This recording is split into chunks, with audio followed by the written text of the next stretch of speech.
Coming up on this week's episode of TechSNAP, Apple and Facebook have been exploited by the same Java compromise, and the details are fascinating.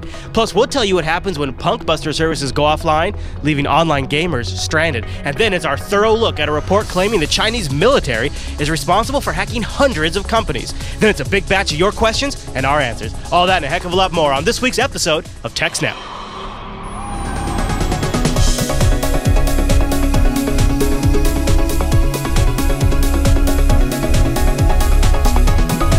Hi everyone, and welcome to TechSNAP. This is episode 98 of Jupiter Broadcasting's weekly Systems Network and Administration podcast. We stream this episode live on February 21st, and this episode's brought to you by GoDaddy.com. I'll tell you more about them as the show goes on. And the live stream is powered by the incredible Scale Engine. Check them out at ScaleEngine.com. My name is Chris, and joining us every single week is our host, the admin, the teacher, and the tech, Mr. Alan Jude. Hey there, Alan. Hey, Chris, everybody. Thanks for tuning in. Hey, it's episode 98. The TechSNAP train continues on, almost to 100.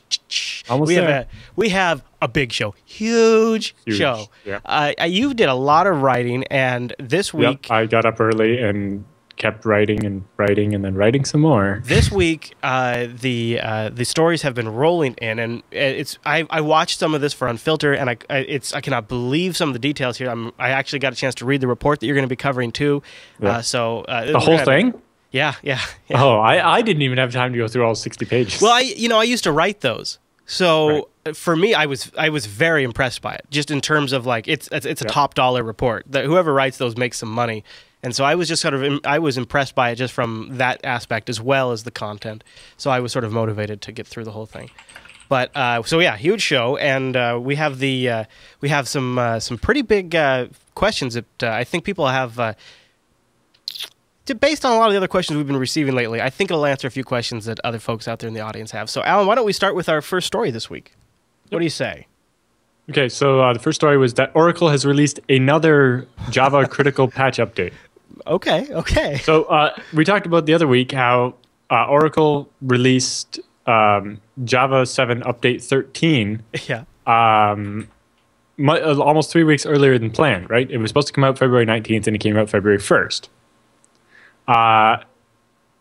Because of flaws that were being actively exploited in the wild, which we'll get to in a minute. But according to Oracle, this caused a number of fixes not to make the cut. They weren't quite ready in time. So they've released Java 7 Update 15 with no mention of what happened to 14. It's just kind of missing. It went from 13 to 15. Maybe 15's unlucky for Oracle. Or whatever.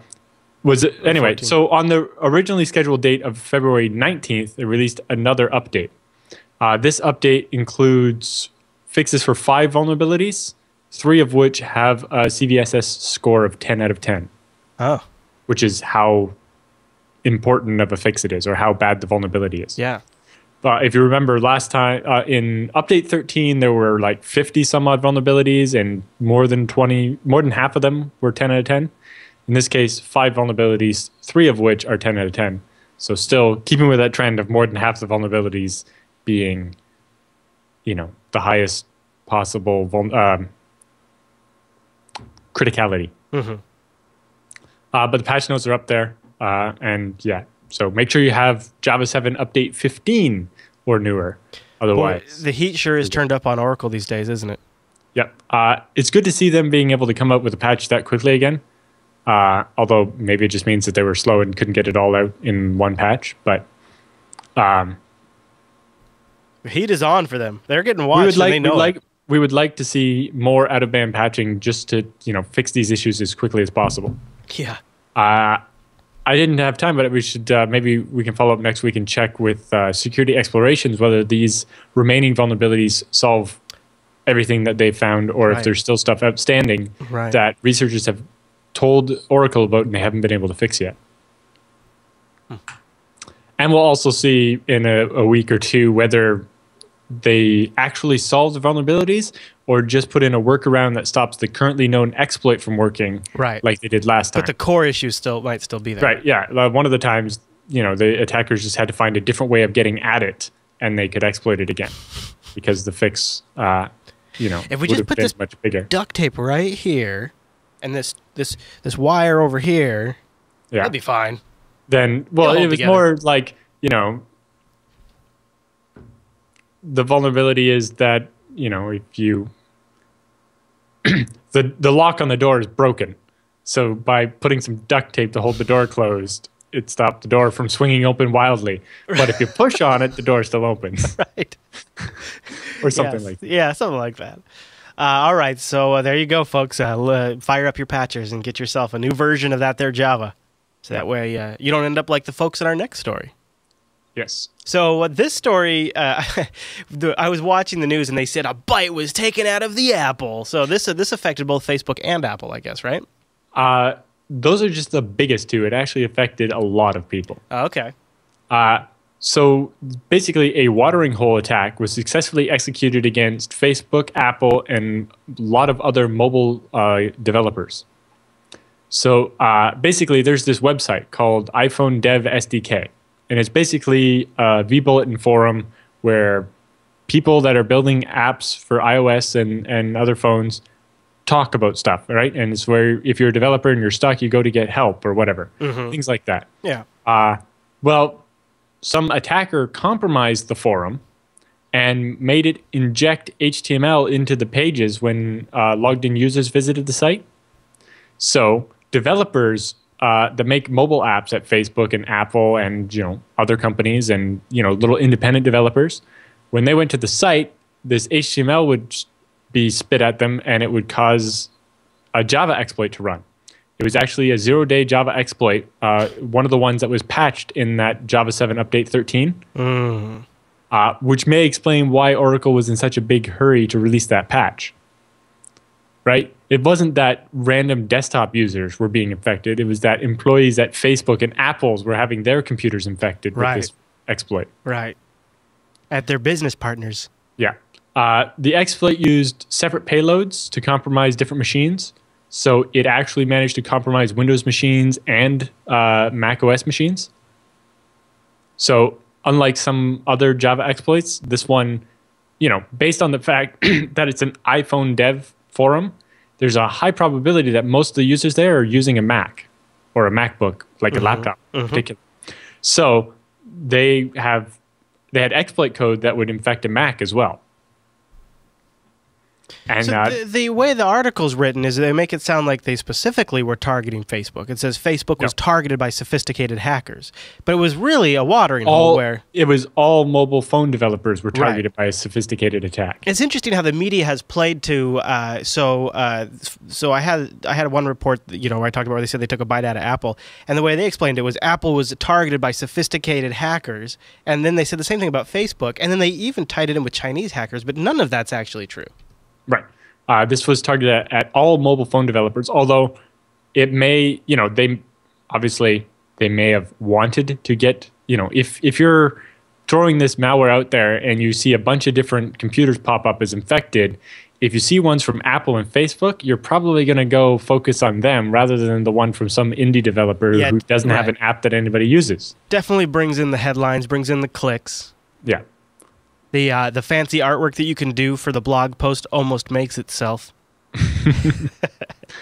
But yeah, it's this is one of the most widespread and successful attacks against Mac OS, and kind of underscores the fact that because OS X is growing in popularity, it's a real target for malware authors now. So just because you have a Mac doesn't mean you can't get viruses. It's interesting that it was never true that just because you had a Mac you couldn't get a virus. Right. But now it's coming to the point where it may be more likely that you get a virus than a Windows machine. In the last few years, though, malware like this has kind of moved more toward targeting Flash and targeting Java, which are platform, agnostic. Well, that's how they get into the machine, although sometimes the payload, the virus they're actually installing through the exploit, is specific to one OS. See, and these guys were probably a step more vulnerable, closer to being vulnerable than your average Mac user, because your average Mac user, if Java isn't used within 35 days, the OS X system disables it. Right. And they've also been pushing that malware to disable the vulnerable versions of Java on Macs. So Apple is taking some proactive steps there, but these guys, being developers... Some of those proactive steps may have been because Apple's own developers were being targeted. Very interesting. Right? But it seems like, if you're a developer, you might turn those things off because you want Java. Yeah, exactly. So, yeah. It's also likely the reason behind Java pushing out their ProtectX or whatever it's called to disable outdated versions of Java on all versions of OS 10. That was upsetting a lot of users because that happened on February 3rd. Ah. Right? And this news story is like Apple gets hacked at the end of January. Also, this might provide some insight into the reasoning behind the Twitter security officer's comments about disabling Java. Remember when we talked about when Twitter got hacked? Yes. And we were like, why are they mentioning that you should disable Java? Yes, that has nothing to do with their server getting hacked. Right. It was like, where are they? Unless the way the hacker got into their servers was infecting the laptop of someone at Twitter that has access to that server. And they make iOS apps. Maybe it was this. Yeah. So, there's no confirmation of this, but it's entirely possible the reason for that comment we were so curious about from Twitter about disabling Java is actually because Twitter devs had their machines infected with malware, and that malware is what caused Twitter's servers to be compromised and 250,000 users' Twitter accounts and passwords to be compromised. Yeah, I'd buy that. So, this news coming out later gives us more insight on stuff that we've seen before. It does put that into more context because it did seem like it was out of left field. Yeah. But the most worrying part of this attack is that it might have gone undetected if it wasn't for the Facebook security team finding suspicious activity on their internal network. Right? They were going to they seem to have some kind of log analysis on their DNS servers, and they're like, oh, look at these domains that shouldn't really be here. Look at them. Apple spelled wrong, or this fake cloud storage service that isn't actually a real service, and a bunch of other domains that shouldn't be getting traffic or getting traffic from the laptops of a couple of our developers. Good job, Facebook. And so they isolated the machines and reformatted them and everything. But, if you're just a little indie developer who makes a little iPhone app that a bunch of people use, and your machine gets compromised, you're not going to know necessarily. And then the attackers have access to your source code repository. They can inject code into your app, and all of a sudden the next version of your iPhone app has spyware in it. Right? And it's that's what we're expecting to see is some legit iPhone app that a bunch of people have, all of a sudden the author gets compromised, and the next version of that app has malware in it that's taking over, stealing people's phone books or pictures or, taking over their phone or whatever. And it seems like if you're targeting Java, you could have just as easily targeted the Android developers because they would be using Java too. They just happen to go after the iPhone users. This case, it just happened to be the watering hole that they picked was an iPhone watering hole rather than an Android one. But Android developers might even be more likely to have Java turned on. Exactly. This is a good example of, I bet, more types of attacks we'll see in the future because going after categories of people like this, that's actually pretty clever. Yeah, and high-value targets, too. Obviously, very high-value targets. But, it's also the easiest way to get malware into an app store is to piggyback on an existing app that's known to be good, right? It's some app that lots of people have and are happy with, and all of a sudden they get an update for it, and it's doing malicious things on their phone. Right. I mean, eventually Apple would catch it, and they could pull it, but the damage would be done. Right. And what kind of damage would that do to that developer? Are people going to trust that app again later? And what's Apple going to make them go through to get their app back in the store? Jeez, and things like imagine? Yeah. Wow. Okay. Well, very so it's recommended that anyone who visited the iPhone SDK forum check their computer and check the revision history on their source code repository and look for unauthorized changes to their apps and all kinds of things like that. And then I have links here to Facebook's announcement, a big article about this at Ars Technica, and another one from the International Business Times. And they all have, different insight into what was happening and so on. Very interesting. But Thank you. It could have been if the Facebook attack had gone further, what might they have gotten access to? Or the Apple attack. Yeah, or the Twitter one even. If they hadn't realized what was going on and saw that getting what we speculate was like the 250,000 oldest Twitter accounts, if they had got access to a much larger swath of Twitter accounts and been able to do that without being detected at first. With those old Twitter accounts, that was still a database dump of some kind, right? Yeah, and it seemed like basically they interrupted the dump, and that's why they only got the first 250,000 accounts. Or maybe or maybe they were stored or they in an got a old backup system, or something. yeah, yeah. Or it was a stage like a testing system that just had old user data or something. But at some point they could have got to the point where if you compromised a Twitter developer's computer and somehow managed to get to the point where you could inject the HTML to run this Java exploit rather than in the iPhone SDK site into Twitter's website, imagine the number of computers you could infect. Especially with those cards they have in the tweet stream where they can embed actual content when you expand it out and it says view media and you can actually see like a little JavaScript there. And yeah, or if you're the Twitter dev, you could put it in the top of the page. It's not even part of the story. Oh yeah. And all of a sudden, you got this Java exploit running on everyone who uses the web version of Twitter. Don't give people ideas, Alan. Don't give people ideas. Well, we talk about these watering hole attacks, but the holy grail is to basically compromise a major domain. And rather than the watering hole, which is you're targeting specific people, is if you can hit something like, the New York Times or some news site or something, and just hit everyone. And I would argue this iPhone SDK site obviously nowhere near the scope of reach that New York Times or Twitter.com has, and yet look how fruitful just compromising that was. Exactly. All right, Alan, should we move on to the next story? Yep. All right, so if a Punkbuster server goes down in the forest and there's a bunch of gamers around, are they all screaming? Yes, basically. Okay, what happened? So Punkbuster is an online anti-cheating and hacking service. Basically, it's a client that runs on your computer when you play a game, and it can take screenshots of your gaming session to show if you're using things that let you see through walls and so on. And it can also send back MD5 hashes of files in your game directory to make sure to prove whether or not you've modified a file. Right. So basically, the way it works is it monitors for certain things, and it has a blacklist of known hacks and so on. But also, if another player or an admin suspects that you're cheating, they could put in a request, and the client on your machine will take screenshots and send them out, and then they can actually be judged by the people at Punkbuster. And if they conclude that you are cheating, then they run a blacklisting service where basically they take a hash of your hardware configuration and ban your computer from playing any games that have Punkbuster. Womp womp. So anyway, the service is used by a lot of online games, but especially ones from like EA, Ubisoft, and Activision. It's basically the prime anti-cheating service for every kind of like FPS and game like that, except for the ones from Steam that use Valve's anti-cheat, VAC. Right. So what's the problem? So on Wednesday, February 13th, the Punkbuster service went down, meaning that all the game servers couldn't contact the Punkbuster server to verify the clients.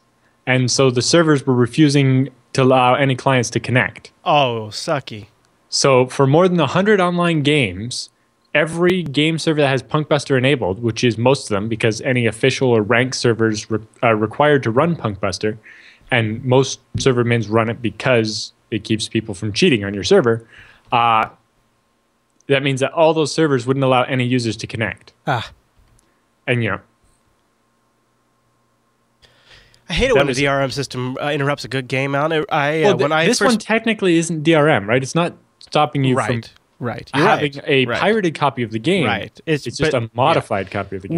When Diablo 3 first came out, I was suckered into buying it, and I experienced several occasions, and I don't get to play very often. I experienced several occasions where I sat down to play it, and their servers were unavailable. And I just wanted to play a local game. I didn't want to play with anybody or anything like that. But nope, couldn't even log into even though I had gigabytes of it installed on my hard drive. Yep. I don't think these companies always fully appreciate how dependent their physical code is on these remote cloud systems. Yeah. And Punkbuster's been around since like 2000, and it's kind of well ingrained into a lot of these games. Yeah. And so it was quite an issue. Yeah. All right. Again, it highlights the problem with relying on third-party providers for critical services as part of your infrastructure, right? Yep. So if you're EA Games and you're relying on Punkbuster, and then all of a sudden they have this downtime, as EA Games, there's not much you can really do about it. Right. There was some community members hacked together a little patch that disabled Punkbuster so that server admins could apply it so that people could still play the game in the meantime. During the outage, they came up with the hack that fast? Yep. That's so awesome. That is so great. But, so if you're EA and you're looking at this now, it's like, oh, well, I guess maybe we should have our own in-house anti-cheating service. Now, that may be harder to maintain, but the other thing is EA going to have a staff of people around 24/7 to fix a service if it goes down? Right. Because maybe aggregating something like, having Punkbuster and it's the aggregate of EA, Ubisoft, Activision, a bunch of other people means that it'll be even balance. The company behind it should have, a team around to solve an issue when it comes up. It just, I guess, so it seems like, it is, Punkbuster should have had a better disaster recovery plan. Yeah. And backup servers. Or maybe just the system should fail to allow you to go play if it can't contact. Right. Yes. Exactly. Although in that case, people would. The reason it doesn't do that Yeah. is because then you put a firewall on the server and stop it from contacting the service. Exactly. Or throw their DNS servers in your host file and have them resolve to 127.0.0.1 or something like. I mean, I realize, but it's like it's like a give and take a little bit there. Yep. If they want to put some draconian system in there to prevent cheating, which is semi-understandable, then they should also accommodate if they have an outage. Because even trying to put it on something like EC2, as Netflix will tell you, that's not guaranteed. So exactly, there's really no way to have something like that and not have it eventually, at some point, impact your customers. And it's quite probable that if EA had their own anti-cheating service, it would have more problems than Punkbuster does. Yeah. And it might be, tied into their DRM, which would probably make it even worse. Well, none of these guys are, they're not server admins and infrastructure builders and load balancers. They're game developers that probably have an IT staff. Right. This isn't their core competency, is building these systems. Right. So, yeah.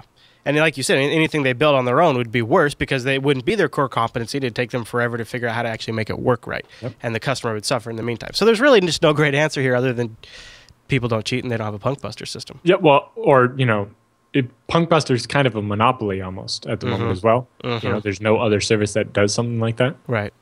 Yeah. Yeah, I remember Punkbuster being exclusive to just one game for a while. Like Blizzard, or what was it that first... I can't remember when... I just remember when Punkbuster came out on the market, it was only one game was really using it at first. Right? I don't know. Was it Quake? I can't remember what was started using it Quake first. 3 and 4, I think, had it, but, it's been around since... at least... it's been around since 2000, so almost every game I've ever played had it, Medal of Honor, Allied Assault, and Battlefield 1942, and all the games I used to play in high school. I remember seeing it kind of creep in and having to be this extra thing I had to go download and install. Yeah. Well, and then, the other one was GameSpy, right? Which is the one that is for finding the server so you can connect and play. Mm-hmm. And then, there's been issues with that lately with them shutting down services for older games. And people still want to play their old games, and all of a sudden you can't. There's no matchmaking service anymore. The live chat room's tossing out Counter-Strike was a suggestion, maybe Kingpin, Modern Warfare. Well, it couldn't have been Counter-Strike because Counter-Strike always used Valve's anti-cheat. Quake. See, this way, guys, you should join us live over on jblive.tv on Thursdays at 1 p.m. Pacific, 4 Eastern for the TechSNAP program. That way you can talk to us live as we do it. Yep. All right, well, why don't we take a quick break right here because the especially one of the next stories is massive, big story. So I want to say thank you to our sponsor this week, GoDaddy.com. Now, GoDaddy has a 28% off offer of anything you're doing over at the GoDaddy. You getting some renewals? Sure, why not? You could. Just use our code GO28OFF2. GO28OFF2 when you're checking out at GoDaddy.com, and that'll save you 28%. We also still have our Tech295 code, so if you want to get a .com for $2.95, up to 3 of them, use the code Tech295 when you check out. I wanted to read a quick email that Richard sent into the show. He said, "Hey guys, I just want to say a big thanks for the SSL discount I received from GoDaddy.com. I called to see if there's anything special I needed to do since I work for a public school system. I mentioned that I was sent to GoDaddy from watching both the Linux Action Show and TechSNAP and received 67% off the price. I paid for a full 5-year SSL, and the setup and directions from GoDaddy were extremely helpful. Had a fellow system admin try to purchase the same SSL from GoDaddy the next day and had to pay a full $100 more than I had because he probably didn't have the code."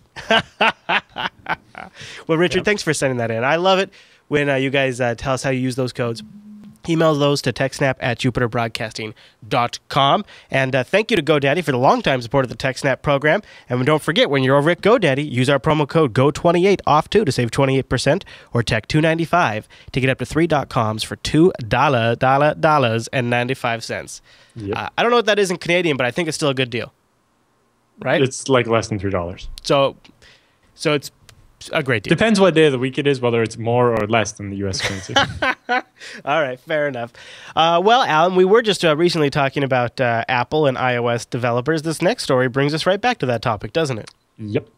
What happened? I bet it's a great story. I bet it's good news. There's a security flaw in iOS 6.1 that allows someone to bypass your lock screen and access your phone. Okay. All right. So through a series of key presses, which are described in a video at the link here, which mostly just involves slide to unlock, you get the lock screen, and then you choose to make an emergency call. Start that, cancel it, press the power button, press the home button, hold the power button, wait 3 seconds, tap this, blah, blah, blah. It's like a process, but it's not like a super hard process, It's not a very hard process. It kind of seems like it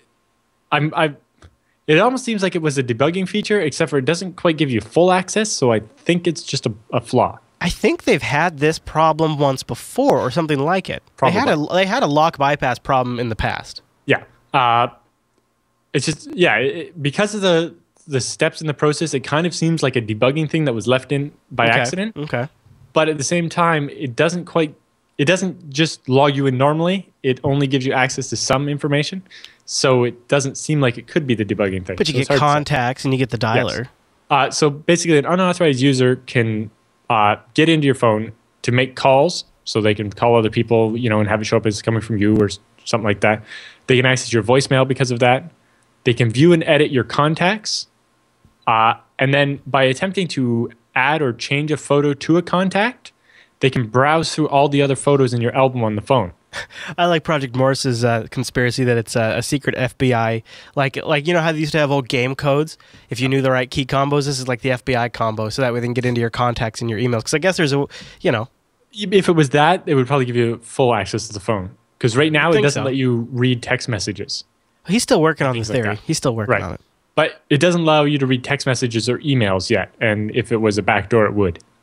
Oh, I thought somebody said it does. They said if you just hold down the menu button, you could make calls and check emails. Maybe. I didn't see about checking emails. I know you can make calls and view the contacts, edit them by trying to change a photo, browse through all the photos stored on the phone. And but it's possible that people have taken it further and managed to get access to other stuff as well. I know he might just be guessing though. Yeah. Right. All right. So an Apple spokesman said, Apple takes user security very seriously. We are aware of this issue, and we will deliver a fix in a future software update. But they don't say when at all. Interestingly, today, in another news story, an Ontario court has ruled that the police don't need a warrant to search your phone when you're arrested if it doesn't have a password. Oh, really? If you have a password, they need a warrant to search your phone. Okay. So basically, when they arrest you and your phone is on your person, they get to go through your pockets. That's established legal precedence. But basically, if your phone's not locked, then they can go through it. But if it's locked, then they can't. Interesting, though, if, they could accidentally press some buttons and all of a sudden the phone wasn't locked. Mm-hmm. Maybe Project Morse is onto something there. Right. Wow. So everybody go put a password on your phone. Yes. Make sure you have a password on your phone. Unless you don't care. Not just for the police, but if your phone gets stolen, you don't want other people playing with it as well. Yeah. So, but no update yet to fix the problem. No. And no, But they take security real seriously. Very seriously. Yeah. And some future software update will fix it eventually. Didn't they? But they just put out an update. They just put out like 6.1. Just my wife just updated whatevs. But they don't give us any kind of timeline or anything. So okay, all right. So why don't we move on to this Mandiant report that came out that is just damning for the Chinese military. Yeah. So Mandiant, which is the security firm that was hired by the New York Times to investigate the breach of their network, has released a report called APT-1, right? Advanced Persistent Threat 1. It's catchy. APT-1 is basically what they have dubbed the team of people behind a certain series of these attacks. So it starts out with the main report, which is 76-page PDF file, which details who they believe to be behind the attacks on the New York Times and 140 other organizations, and who they believe the attackers to be. So, according to the report, APT-1 is believed to be the 2nd Bureau of the People's Liberation Army's General Staff Department's 3rd Department, which is more commonly known as Unit 61398. Which is common, the way the Chinese do that to make it specifically sort of, that is obscurity, security through obscurity right there. Military Unit Cover Designator. It specifically hides what the unit is responsible for. What's your cover designator? What's your cover designator? Yeah, but as opposed to, being like the big long name battalion or whatever. Yeah. But most of the time, the name of the unit will specify what it does, right? But this unit, it's the 2nd Bureau of the 3rd Department's 1st Platoon or whatever, right? And they just have this number because they don't want people to know what they do. Yeah. But the APT-1 team is believed to have taken hundreds of terabytes of designs, drawings, intellectual property, intelligence, and other data from victims all over the world in different English-speaking countries. Based on their research, Mandiant believes 97% of the 1,900-plus attacks that they have attributed to APT-1 have originated from a set of IP addresses registered in Shanghai and have been from computers using the simplified Chinese character set. Mm-hmm. So, if it was someone else, they probably wouldn't be using that keyboard. As part of the report, they outline 3 unique people, like personas that they've actually identified. So, like, people that have online nicknames, and they've kind of, through different evidence, tied a bunch of different things together and say, we believe all of this was one person, and all of this was this other person. And I think one of them, they even have an idea of who they might be. Exactly. They did like a series of different this report that we'll link to in the show notes. They go through some of the details on how they tracked some of them down, and some of them's like one guy tweeted something that connects with another piece of information. They've connected a lot of dots essentially. Or like this guy in his fake Gmail accounts he sets up always contains his main username and then some other. There's numbers before or after it and other words or whatever, but it always has this part in the name. Mm-hmm. Which is like his online nickname or whatever. Mm-hmm. The report also includes a number of appendices. One of those is a list of all the host names that they've ever seen used by the malware. So, you could put these into your intrusion detection system, and if any machine inside your network connects out to any of those, that might be something you want to look at. The MD5 hashes of known malware samples. So all the different pieces of malware they've seen, they have the MD5 hashes of those, so you can check for those. They have a PDF file of all the SSL certificates that they've seen. So, you could blacklist those certificates. And they provide all that data in the format of ICS definition files for Mandiant's free tool called Redline, which can scan your network for threats. They also have a pay version of the tool, and part of the reason why this report is out there for everything is to promote that. But yes, very much so. And the last dependency is a video where they have basically screen capture evidence of APT-1 actors actually doing things. Yeah, it's very compelling. Yeah. Are you putting that up? I am. It's up right now. Oh, you probably watch it on the stream. It's probably delayed, huh? Yeah.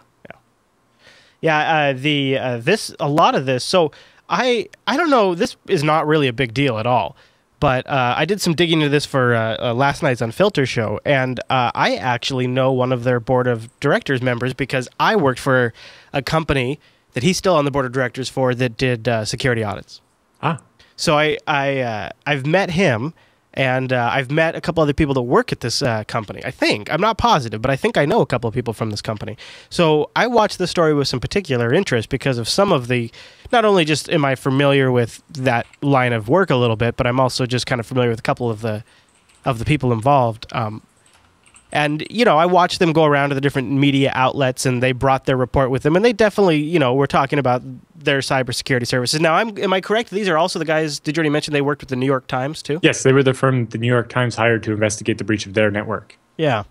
And their founder also just recently testified at a House committee hearing about cybersecurity threats. So they're very involved in the whole industry. And to be honest, I'm sure part of their goal here is to inform people about some very serious issues that are out there, and some decent digging that they've done, although I'd say there's still some questions to be answered. But also, you know, I think they want to be at the forefront of this cybersecurity industry that's being built up that we've talked about a lot on this show. And this is one great way to say, hey, we're a front runner. Yeah, they're like, you know, the lead defense contractor as far as cybersecurity defense. Yeah, we're a premium cybersecurity defense, and they also say they specialize. One of their core competencies is in situation containment and incident response and things like that. Right, so, you know, which they're trying to, you know, what they did for the New York Times. And politically, this is what Washington wants to hear right now. They want to see a public company in the private sector come out with a report that, you know, sort of backs up what they've been saying. So, yeah. And it's interesting. So the couple of ways they tracked it down to this one building is this building that they say this whole Chinese operation is coming out of. They've linked it back to papers that's in that PDF to the Chinese military ordered the installation of the fiber optic data connection for strategic defense. Which that sounds, you know, that does sound like it's maybe potentially connected to the military there. And they say there's, you know, they've observed people coming and going, and they suspect there could be as many as hundreds of people in this building. Yep. Yeah, it's a big apartment looking building. Yeah. There's a picture of it on the New York Times article. Yeah. And then the other thing that it wasn't in their report, but I came upon it while doing my research, was at Zhejiang University.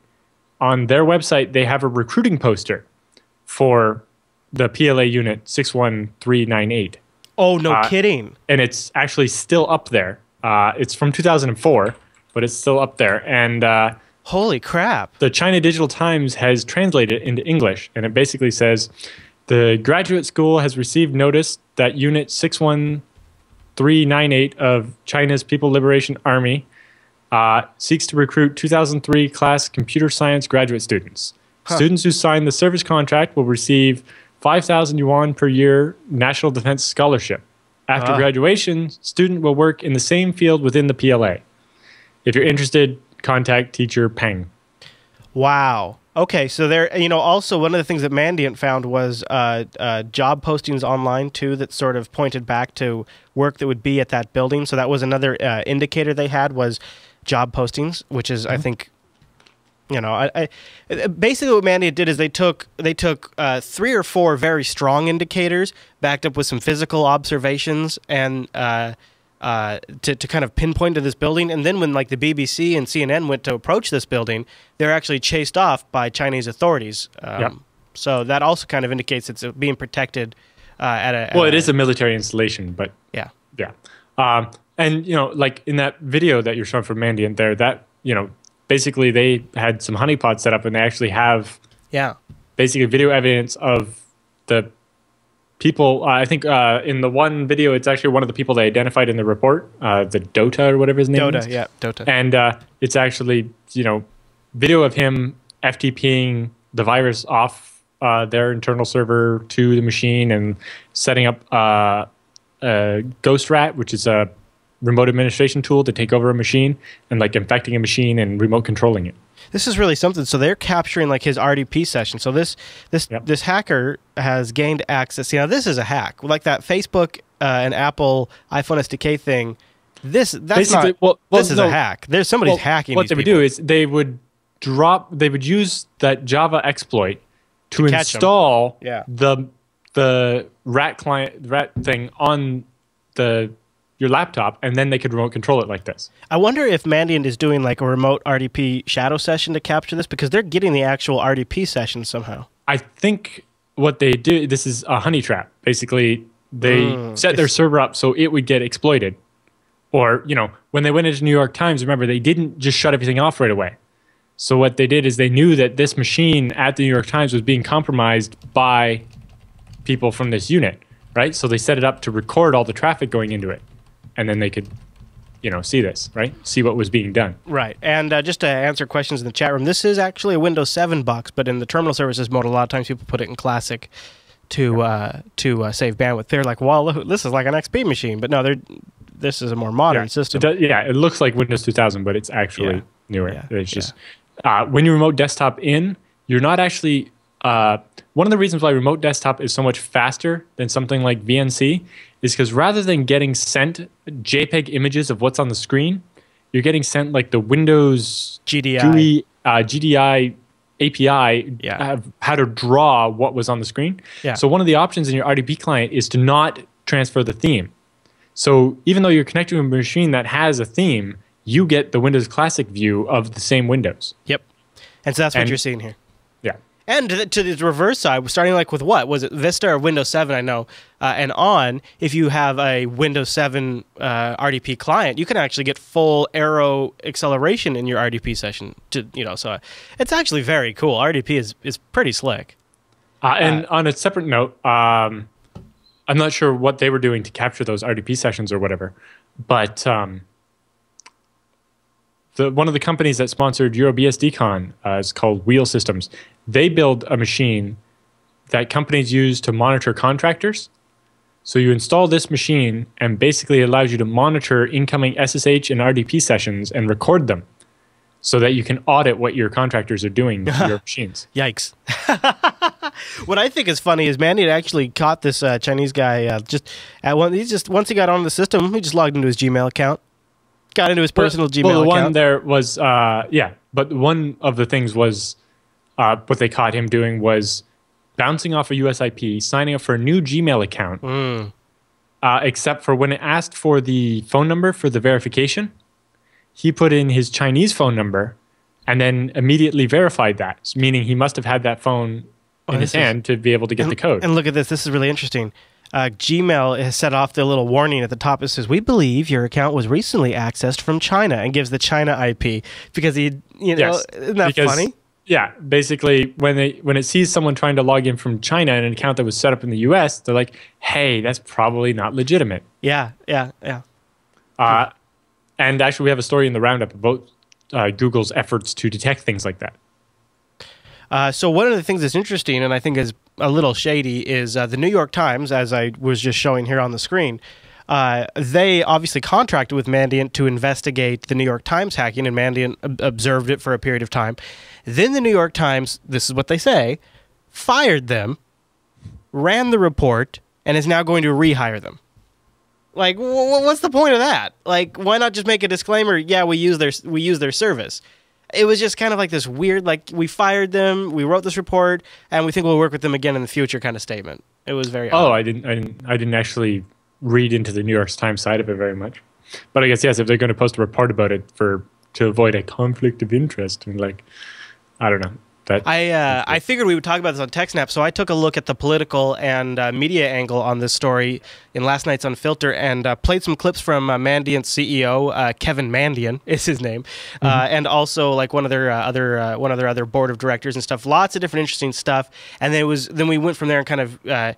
I showed how the media is tying in the Facebook and Apple hacks with this story. They're just kind of blending them together. Yeah, they're not related at all. Yeah.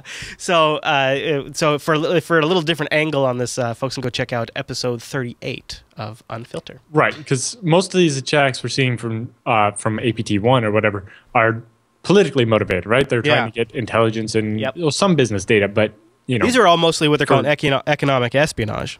Right, and things like that. Whereas most likely the attack against the iPhone Dev SDK site was organized crime that wants to just make money off running malware on people's phones. Right. Right? It's a different objective. A little more run of the mill. Not the same people. Yeah, a little more what you normally see. So it's pretty interesting. Pretty interesting in either way. The timing of it all with, at the State of the Union, Obama said we got to do something about cybersecurity. He just signed a cyber executive order. CISPA's coming back. There's a lot of talk about cybersecurity, and a lot of this stuff is kind of happening right now. It's definitely heating up. Yeah, but in reality, all the stuff in this report happened months ago. Yeah. Right, and it just happens to all be coming out at once. The timing is interesting. But you got to figure, if you were a company or a country like in China's position and you were going up against the largest military machinery in the world, you probably wouldn't try to go on the one-to-one on a military basis. This is probably what you would do, right? To compete and to try to get ahead. Catch up. Catch up, yeah, to catch up. This would be the safest and the cheapest, and obviously something they're really good at. I mean, so to me, even though I think this Mandian report is a little fluffy just to kind of sell their company and overhype some of the problems, at the same time, they're also doing some good stuff here by releasing a lot of this data, and they're raising awareness about an issue that we probably do need to have a conversation about. That unlike a lot of the news reports we see, this has technical details of what they actually saw. Right. Which was my big problem with the New York Times hack. It was like, there's no data here. There's no data. Yeah. And when you have when you have all the technical details, you can decide for yourself. Yeah. But when all you have is a fluffy news report, you don't get that. Right. And that's why this Mandiant report is more useful than any number of news articles from a whole bunch of different places. Even if they are selling something, you can just read between them. There's, the marketing fluff is almost separated. All the appendices, here's all the raw data for your own analysis. Yeah. Alan, before we jump into the feedback, I just want to remind folks that we do have the limited time TechSNAP 100. This is episode 98, and this shirt will only be available for 12 more days, and then we're never making this shirt again, never selling it again. And it's available for the very fair price of $13.37. Just go to teespring.com/TechSNAP100 and order yourself a special edition TechSNAP 100 shirt. And we just got done working with the printer guys to verify that they can make that QR code exclamation mark work. That's on the back. Tons of people didn't even realize the shirt had a back. Yep. And then from other people I heard, I didn't realize the SNAP and TechSNAP stood for Systems Network and Administration Podcast until I read the shirt. Even though I say it TechSNAP every intro. So anyways, just... Well, it's my fault that it actually spells something, because you don't want to know what Chris wanted to call the show originally. Oh, I bet some people know. See if anybody does. Put it in the comments if you know what the original show name was. Kicked around for a little while. Well, in my Google Doc somewhere, I still have my original list of 100 names for the show. Yeah.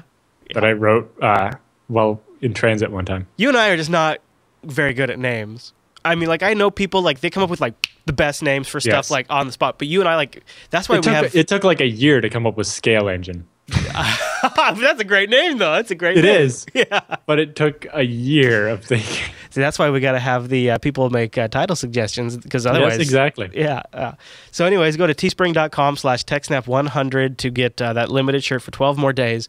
We'll have a link in the show notes as well. Yep. All right, Alan, that's all the news, right? Yep. All right. And that means it's time for the TechSNAP feedback.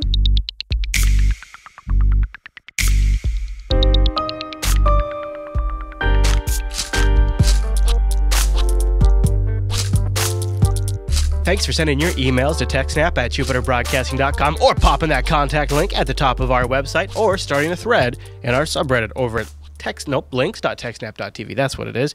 Now, I actually was just realizing I didn't grab any threads from the subreddit because I was kind of in a rush this week, but we did get a good batch of emails. So I'll be sure we spend extra time with the subreddit next week to make up for that. All right, we'll Alan. Get to you, that's right. Don't worry. I just was on the road this week. So our first email comes in from, Gargarin? Jeez, that's a hard one. I'm sorry. I really do apologize. He has a question about routing between LANs. He's not really touching on any specific TechSNAP question, and he's pretty sure he can do this with pfSense, but he's hoping to see if there's a way he could do it with an off-the-shelf home router, and he'd be curious, what would this process look like if he wants to route between two LANs over the internet? I would say a little more detail about what he's trying to do. I would say he's probably actually going to look for. He actually probably more like wants a VPN, and just you can just do a VPN between the two routers, and that's probably right. Well, if he means like two LANs in the same building, then yes, just a router will do it. That's what a router does. But it would basically, unless you're having a static route on each machine, then the router that does it would be your regular default gateway. Yeah. So your regular WAN router would just need to be configured to know about the two different LANs and route the packets between them. But I suspect he's actually looking for the functionality that a VPN would provide to bridge two LANs. To bridge two LANs, yeah. And OpenVPN, and they have a tutorial on how to bridge two LANs like that, and it's pretty easy. But use pfSense. Yeah. All right, John. Well, pfSense just allows you to set it all up easier. John writes in. He says, "Hi, Chris and Alan. I have a free NAS box, or just a NAS in general, really, for this question. It's kind of a long backstory, so I'll just cut to the chase. What volume configuration is going to give the best performance in FreeNAS? 1 volume with 9 drives in RAID Z3, 2 volumes with 3 in RAID Z, and RAID 6 in RAID Z2. Oh my gosh, Alan, are you reading this? And then volumes with 3 in RAID Z. Or is 33% redundancy just too much?" He says, "I'm planning on..." Well, it depends on a lot of things. He's got a good specs. He's got he's 32 gigs of RAM. Yeah, 32 gigs of RAM and an i7 and 2 gigabit NICs and so on. I mean, But he's asking for the best performance. But does he mean the best read performance, the best write performance, random performance, sequential performance? There's a bunch of different things. Maybe he just means overall, like best of mix, best breed. The best performance is to not use RAID Z, but to use the ZFS mirroring. So in that setup, what I would do would be, since you have 9 drives, I would do 4 sets of mirrors. So that's 2 drives each. So there'd be 4 mirrors, which would be striped across them, with your 9th disk as a hot spare to replace any one of those drives when it dies. Nice. So that way, instead of having to use RAID Z3, where you have 3 redundant drives, by having that hot spare in something that has 1 or 2 redundant drives, you can just replace that quickly enough that it should be okay. So yes, for the best performance, you would want to have as many separate VDEVs as possible and striping across them, because that'll increase your read and write performance the most. Okay. Mirrors obviously also give you more read than write performance, right? Basically, when you have a mirror, you can read from both disks, but you can't write to both of them separately. Right. Yeah. All right. So depending on what you're doing, 3 volumes each being a RAID Z of 3 disks would probably be better than 1 volume of 9 RAID disks. But it also comes down to how much storage you can afford to lose. But yeah, the mirroring will be the fastest, because in that case, you'll end up with 4 separate VDEVs. And that way you can be writing to all 4 of those at once. There you go. And reading from 8 drives. And let us know how it goes, John. And thanks for using our extensions for affiliate shopping. That's a great way to support the network. And the other thing was that with mirroring, there's no parity calculation. So there's no CPU overhead at all. Something to keep in mind. It's just writing the same information to both drives. Especially if he plans to do CPU-intensive stuff, right? Yeah. Okay. Although the RAID Z CPU usage is minimal anyway. But yeah. All right, Levi writes in, and he says, "Hi, Chris and Alan. I love the show. Started watching it on episode 35, and I loved it so much, I had to go back and watch it from episode 1. While catching up on my recent TechSNAP, in episode 95 covered Universal Plug and Play. I run a pfSense box with DHCP, DNS, PFP blocker, NAT, and some Xbox 360 rules in there for port forwarding. I also use Squid, NTP, DNS mask, and Universal Plug and Play.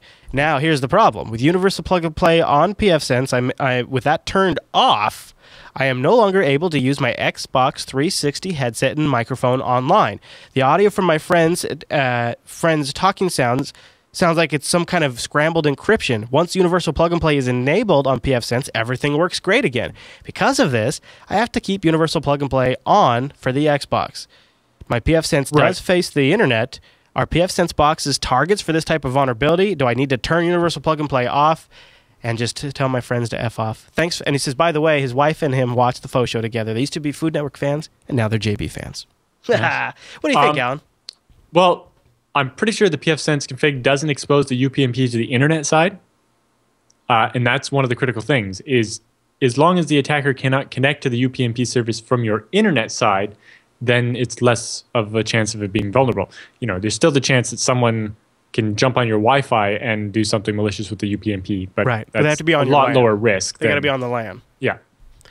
Yeah, and the other thing too is if your Wi-Fi isn't open, that's not a big deal. pfSense, it's not like pfSense doesn't get updated, right? So yes, and that's the other thing. Unlike the main problem with the UPnP stuff was the fact that you're talking about routers with like 8-year-old firmware. Exactly. That would be the problem. With pfSense, you're not going to have that because it's going to be more up to date. Right. But yeah, basically, you can firewall UPnP from the internet side, although I don't even think the service is open to the internet side anyway. And then it won't be an issue. Because, yeah, you need it on to use the services that rely on it. Right, exactly. Yeah, like the Xbox is a great example. Yeah. All right, Alan, this next one, maybe we can solicit a few answers from the chat room, too, to see what they do. Dick writes in, he says, hello, I love the show, and he says, I love it even more now that I watch it on my Raspberry Pi with Xbox Media Center, or XBMC. I'm wanting to secure my server and desktops a little more and wonder what you would recommend. I've been looking at SE Linux as I've already got a firewall and I have SSH on a random port. Would you recommend SE Linux, or maybe I should try AppArmor or something else altogether? I can't move to BSD, Alan. I use software that isn't available on BSD. Thanks a bunch, Dick. What kind of software? But anyway. Skeptical Alan is skeptical. Yes. Well, SE Linux is probably more trouble than it's worth. And I don't know that it actually makes anything more secure, per se. You know, in terms of those two things, SE Linux versus AppArmor for a desktop, I almost lean more AppArmor. It's not quite the same thing. I don't even know what AppArmor is, so... AppArmor is a system where you have profiles for specific applications, like, say, Pigeon, the chat program, and if Pigeon behaves outside that profile, AppArmor blocks it. But as long as it does everything that it's supposed to be doing, it doesn't really shut it down. There's not really any compatibility problems. It essentially just lets it have a free pass until it causes trouble. But really, if you want your system to be secure, don't run anything that you don't trust on it. Yeah, that's for sure. I'm looking through the chat room. Some people say... And keep your software up to date. Some people mention, and this is also a great point, is you can use SE Linux in passive mode just to kind of monitor what's going on. So, Dick, you might try that. You could separate out important functions like online banking into a virtual machine or a live CD. I don't actually, on any Windows system that I have in-house, I don't actually employ any active antivirus. Nope. I don't either. Yeah. I mean, maybe I would scan a system if I thought there was a reason, but I just... Yeah. The virus scanners only find things that they already know about, and it's not likely that's the one that's after you. Or especially you and I for what we do. Yes. So I use trusted software. Potentially look into anti-malware software if you want to. Check out TrueCrypt. Check out VirtualBox for containment and encryption.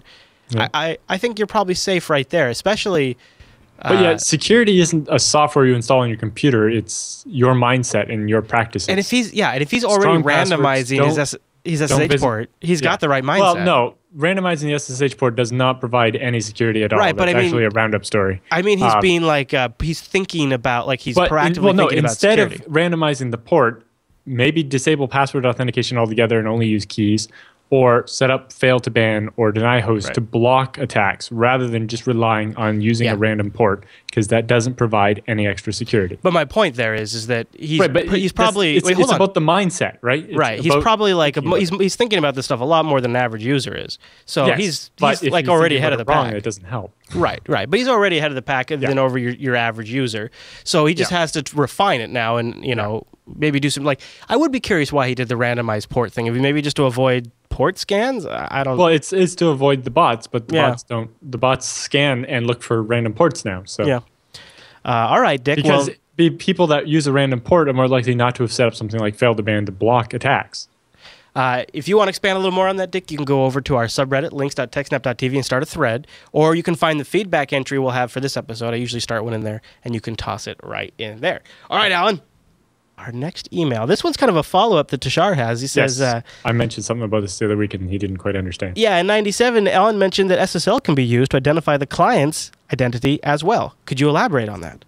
Yeah, so basically, the way a certificate normally works is there's some central certificate authority, and it signs a certificate with its public key saying that this certificate proves that this website is actually the site you think it is. Right? So, when you go to paypal.com, a certificate comes and it's been signed by an authority you trust in your browser, and you know that you're actually connecting to the real PayPal, not a fake one. And that basically is proving the identity of the server to you. Now, what you can have is in your browser, you can install a client certificate signed by some authority, whether that's a central authority that proves your identity as, Alan Jude or whatever, or in the case of my application, it's just tied to your username. Basically, when you sign up for an account with the service, they give you a certificate, and that certificate for that one service only proves your identity to the website. So anyway, it's a certificate that gets installed in your browser, and when your browser connects to the server, it says, here's my certificate. The browser or the server sees that certificate, which is a public key, can encrypt some information to it and send it, and only your private key can decrypt that. And basically, you can use that to verify that the client is who they say they are, in addition to the server proving they are who they say they are.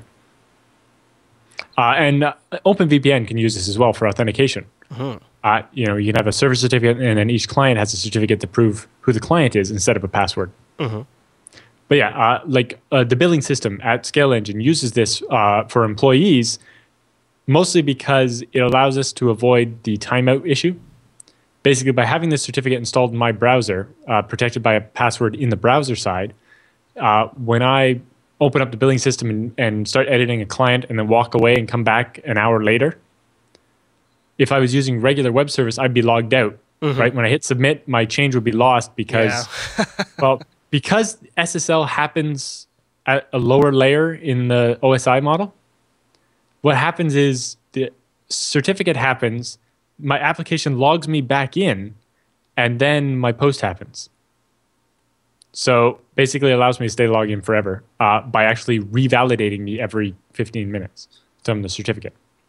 Very nice. That's a great use. But it can also be used as like a way to do two-factor authentication. It's right. If I have my certificate and my password, I'm good to go. If I'm on the road somewhere and don't have my certificate, then I need my password and a one-time password that'll be texted to my cell phone or something.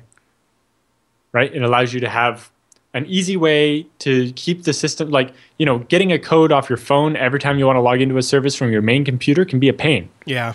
Right? I have that for some video games, and it's kind of annoying sometimes. I have to find my phone and type it in. Yeah, I use Google Authenticator.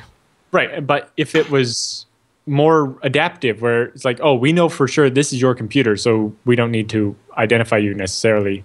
But if you're ever using a different computer, you're going to need this code or something. But yeah, so SSL can be used to identify both sides of the transaction.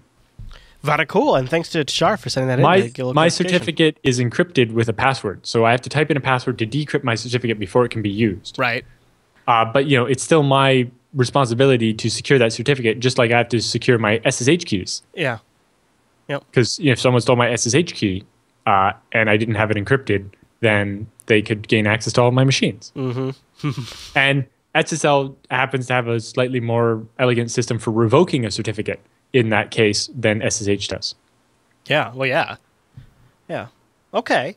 So here's how you get your question answered by Mr. Allen. Send it to techsnap@jupiterbroadcasting.com or submit a contact form or start a thread, links.techsnap.tv, and ask away.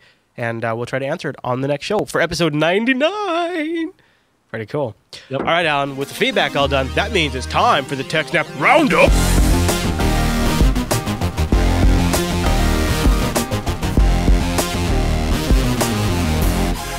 Welcome to the TechSNAP Roundup. Yeah, that's what that crazy music means. Now, the Roundup were stories that didn't quite fit to the top of the show. We still want to talk about them a little bit and give you some links to follow up on your own. A lot of these links are provided by our subreddit over at links.techsnap.tv. Mr. Jude, our first link this week, well, I just put it in here because it made me smile. There's really no other reason. There's a little demonstration here of an ATM getting hacked. And I got to imagine this was like at a conference or something, right? So it doesn't really matter, because what does matter is that, and of course YouTube dies. These guys managed to get freaking Angry Birds working on this ATM, and a guy walks up to it, and it's actually just in full-on standard ATM mode when he first gets there, and he just puts his ATM card in there, and I'll jump ahead a little bit so we can get to the money shot. And he does a few transactions, like he enters some sort of code sequence, and then look at that. He gets down to the XP embedded, he installs some software. He extracts Angry Birds, and then he starts running Angry Birds Space on this XP embedded ATM. How awesome is that? Nice. So that's why ATM shouldn't run Windows, unless you want to play Angry Birds. Maybe while I'm waiting, the ATM could load up Angry Birds, let me play around, and then, I don't know. I don't think that would help with the line at the ATM. Gosh, no kidding. Right? Part of the problem is people are already playing on their phones. Yep. All right, Alan, the next round of stories for you, I believe it concerns .edu. Yes, EduCause, which is the company that's responsible for the .edu top-level domain.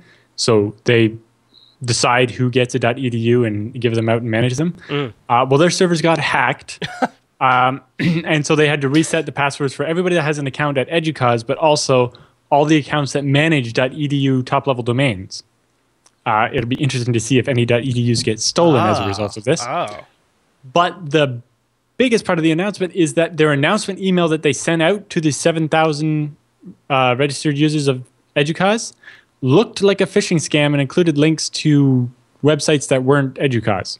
But it was legit?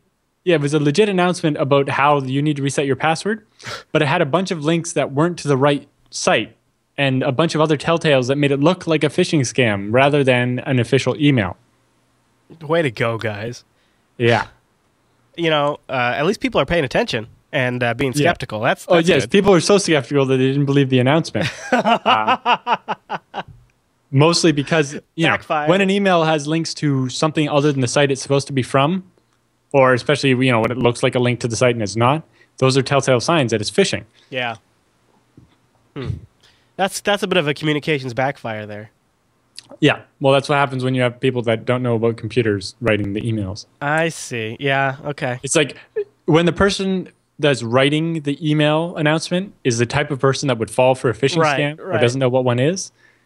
Yeah, that's the problem. So, Alan, you know me. I love me some SSD. Yep. And I know you love you some SSD. And there's definitely... Skip the story, but anyway. Oh, did I? Sorry. Yeah. Well, all right. Well... We'll do a matter. Yeah. We'll do a matter. Okay. Yeah. I want to throw another link in there, too. I think that's probably why I messed up. Because I came across... It was linked on the subreddit. I didn't throw it in the roundup, but I'm going to add it now that you have this SSD story in there. Ars Technica did a really cool, how SSD technology works right up. Is great. Nice. Ars Technica in-depth style. So I'll add that to the show notes. But you put this one in here about endurance testing, right? Right. Write endurance. So everybody knows that SSDs can only write the disk so many times before they wear out. Yeah. So somebody's question was, well, how long is that? Right. So, this is not real use cases. It's just how long would a drive last if we wrote at the maximum possible speed 24/7? If we just banged on it. Yeah. So basically, this is assuming you're able to write at the full 6 gigabits a second, which is 750 megabytes per second, which is more than any SSD can do right now. And it's, the limit of the interface. Right. But assuming you could write that much, how long would the drives last?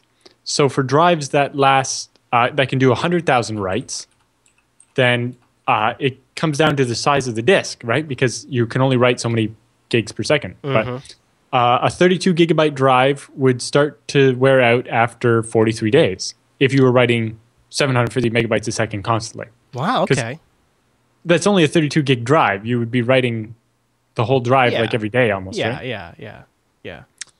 Whereas a 128 gig drive would last 172 days. Or a 256 gig drive would last about a year. If you have flash cells that can do up to 1 million writes instead of only 100,000, then a 256 gig SSD writing at the maximum possible speed won't wear out for 9.4 years. 9.4 years is actually not too bad. Right. Well, even a 128 gig drive, if it can do 1 million writes, it will last 4.7 years. Okay.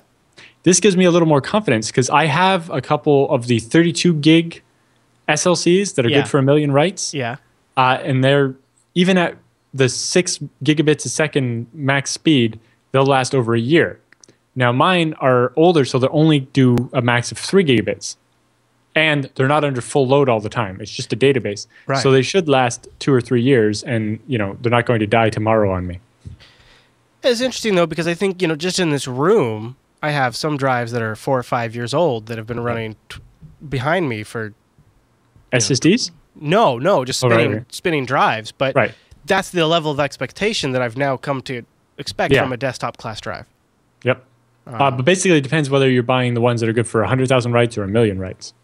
But basically, the note at the bottom here says, next time someone says, I wouldn't put my swap or log files on a flash drive, maybe that's not such a big deal anymore. Yeah, because you're never going to... Yeah, because this guy was saturating it. So, yeah.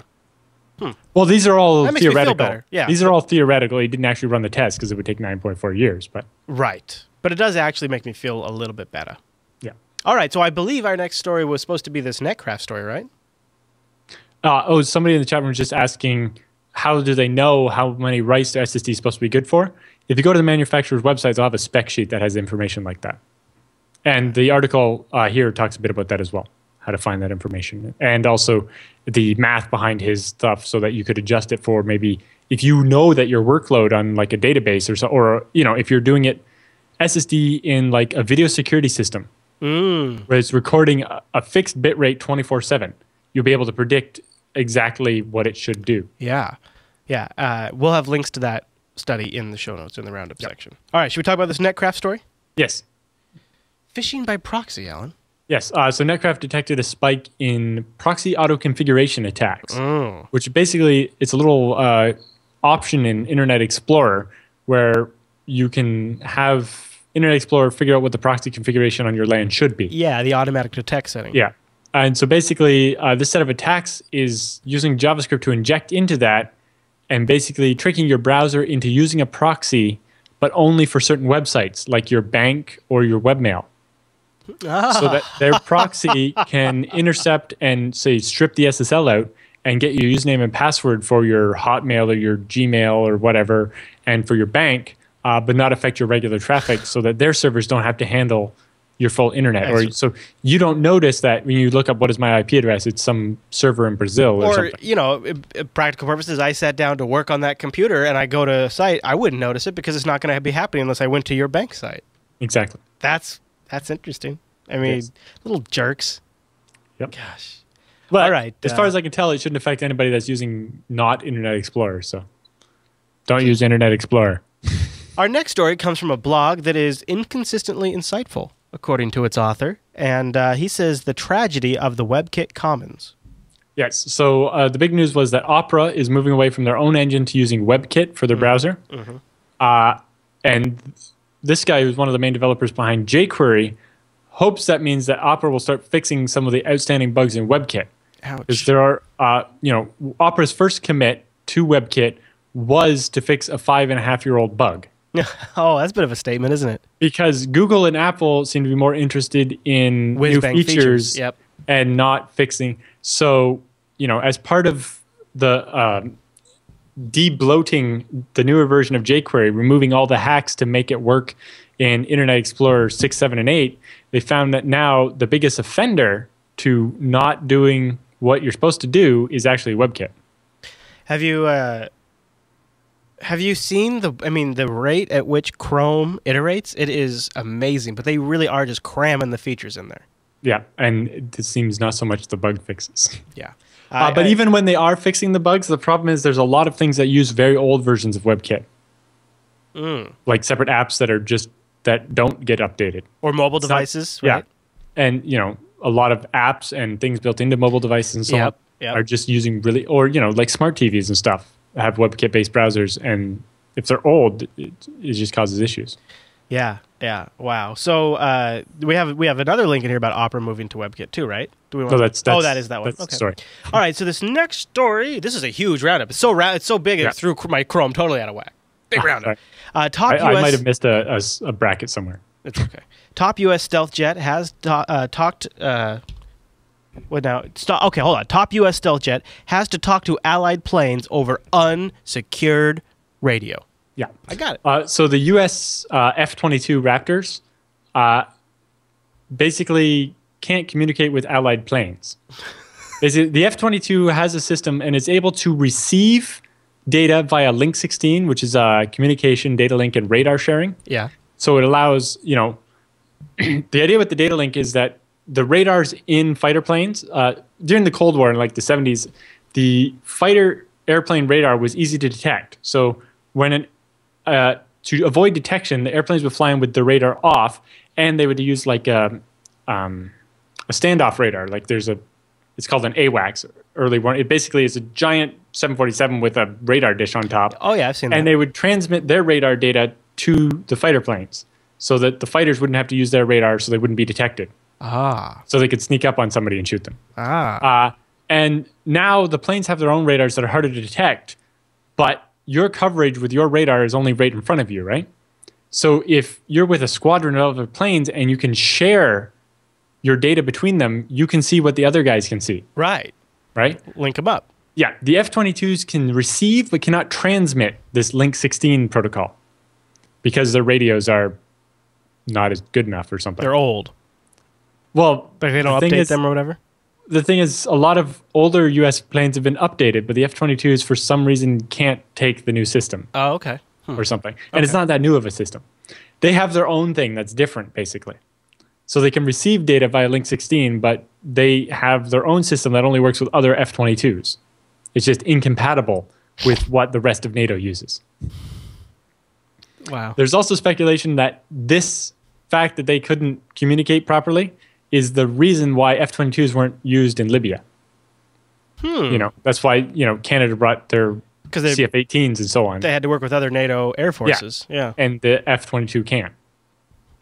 A software hardware incompatibility of like the military proportions here, where you have like it's built into the like. So yeah, they have to use like old-fashioned regular radio, and the problem with that is you can be triangulated, right? Yeah.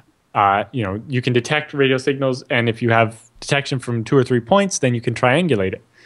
And that would obviate the whole point of the stealth, right? So that's why they have encrypted burst transmission, right? It transmits for, fraction of a second, and it's not on a consistent frequency, so that you can't do that. But now, anyway, it's an interesting article if you want to read all the details. Yeah, it is very interesting. Our next story reminds me that even when I'm trying to do something as mundane as documentation, I can still fall into the trap of an exploit. Yes. So Ruby's documentation engine called RDoc. Yeah. Basically what this is, when you're writing the code, you put your comments in line above your functions, and it auto-generates documentation that explains all your methods and so on. Yeah. You've seen this for like Java and PHP and stuff like that forever. Oh, yeah. But their system for it has a cross-site scripting exploit that someone could link to your documentation and include malicious code in it. Oh, even my documentation? Is out to get you. Yes. Don't they know how hard I work on that? Or don't work on there's an updated Ruby gem for that now to solve that. Well, I don't have to worry about Alan because I have my box secured with a nice, tight SSH server. So that's nothing for me to worry about unless I were to read this next story. SSH password gropers? Yep. Gropers, Alan? Are now I think remember the backronym for ping is Packet Internet Groper? Okay. Oh, okay. So the play on. Okay. But yeah. So basically, these are the things that go around the internet groping at your SSH trying to guess your password. Speaking of high SSH ports. Yeah. Right. So we were talking about high or random SSH ports. And basically, people used to do that because then the bots wouldn't scan you. But now the bots go out looking on the common alternate ports like 1022, 2222, 122, et cetera, et cetera. So those aren't safe anymore, but some of the bots will just do like a port scan and just look for the signature of an SSH server, right? Because when you connect to an SSH server with a plain connection, it spits out OpenSSL version blah, right? And so these bots just look for any SSH servers because the ones that are running on odd ports are more likely not to have something like fail to ban or deny hosts, right? Because people are like, oh, I just stuck it on an odd port, it's fine. And so that means that these bots can now have a better chance of attacking these because they don't have auto ban. Well, that actually makes some sense. Plus, you figure they know there might be something on there that there's worth protecting. Exactly. But maybe a little good news for Google account owners. Google says account hijacking is down. Yes. So account hijacking of Gmail accounts is apparently down 99.7% since 2011. Whoa. Yeah. 99.7%? That's a great reduction. It's just going from a lot to nothing. A lot to not very not much. Yeah. I think in 2011 there was a mass event that I was going to say numbers off a bit. That could actually it could actually be the reverse. Yeah, exactly. It's the kind of things we saw in that Mandiant report when an account is registered in the US and then all of a sudden someone from China tries to use it, Google locks down the account and says, hey, something suspicious is going on here. I want to, prove your identity with your phone or something.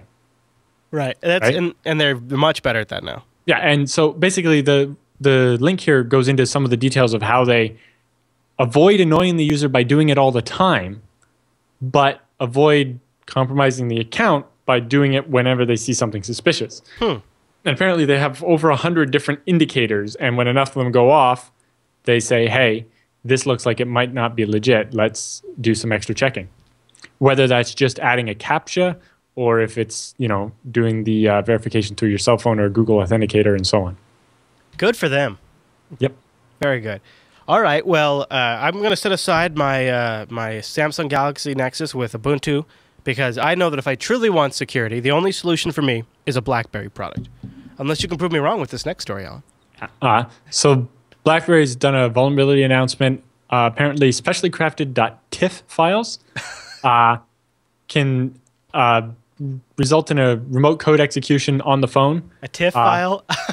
So if you view it on a website, it can do it. But also, if they send it to you as an email or a text message or whatever, then it can be triggered automatically without the user having to click something for it to open, which is bad. And from that, the user could then compromise the BlackBerry Enterprise server and then either compromise all the other phones or do an island hopping attack and get at other stuff in the enterprise. Right. Yeah, a lot of BlackBerry Enterprise servers will actually proxy outside requests to the internal resources and things like that. Exactly. So they're usually like the firewall, basically, or the bridge between the mobile devices and the secure network. Wow. And apparently this is very much like an old vulnerability from a couple of years ago having to do with PNG files. And it may have come down to the fact that somebody just found, hey, this exploit still works if we use a different file type. So watch. Next we'll have an announcement about .jpeg, and then we'll have an announcement about .gif. Wow. All right, Alan. Well, I believe that's the whole show, isn't it? That's it. We've come to a conclusion. Before we get out of here, I want to remind folks you can support this show and the network by using our affiliate links over at the bottom of Jupiter Broadcasting before you shop, and for Amazon or eBay or Netflix or ThinkGeek or Best Buy. Or you can grab our browser extensions and get it for even more sites. And we appreciate everybody who keeps us on the air by using those resources. Don't forget to go check out Unfilter 38 for a little bit more on that whole Mandiant report, as well as the Facebook and Apple hackings. And the TechSNAP 100 t-shirt over at teespring.com/TechSNAP100 for 13 days only. But Alan, I want to remind folks they can join us live 1 p.m. Pacific over at jblive.tv, which is 4 p.m. Eastern, 2100 UTC. Boom! And we will see you right back here. We do it every Thursday, so you can always join us live. You can also hit up the jblive.info stream for audio if you're in the car. Maybe you're sitting at your desk and they don't want to stream in video because of the bandwidths or something like that. Yep. All right, everyone. Well, thanks so much for tuning in to this week's episode of TechSNAP, and we'll see you right back here next week.